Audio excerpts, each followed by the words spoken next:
ఎవరైతే గురువారం కానీ శుక్రవారం కానీ ఒక తమలపాకు తీసుకొని స్వస్తిక్ గుర్తు వేసి 4 చోట్ల చుక్కలు పెట్టి పైన కుడివైపు శ్రీమని అక్షరం రాసి తమలపాకు పైభాగంలో సర్కిల్ వృత్తం గీసి ఎడం వైపు కుడివైపు 2 నిలువు రేఖలు గీసి వీటన్నిటిని తడి గంధంతో కానీ తడి సింధూరంతో కానీ గీసి ఆ తమలపాకును దగ్గర ఉంచుకుంటారో వాళ్ళకి నిరంతర ధన ఆదాయం ఉంటుంది, ధనాకర్షణ ఉంటుంది, అప్పుల సమస్యలన్నీ తీరిపోతాయి, వృధా ఖర్చులు తగ్గిపోతాయి. ఇలా ఏర్పాటు చేసుకున్న తమలపాకు గురువారం నుంచి లేదా శుక్రవారం నుంచి 21 రోజుల పాటు మీ దగ్గర ఉంచుకోవాలి. 21 రోజులు పూర్తయిన తర్వాత ఎవరు తొక్కని చోట చెట్టు మొదట్లో వేయండి లేదా పారే నీళ్ళల్లో వదిలిపెట్టండి.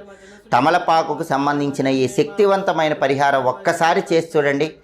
21 రోజులు పూర్తయిన తర్వాత మీ జీవితంలో జరిగే అద్భుత మార్పును మీరు గమనించండి. అఖండ ధనలాభము, రుణ బాధల తీవ్రతను తగ్గింపజేసుకోవటం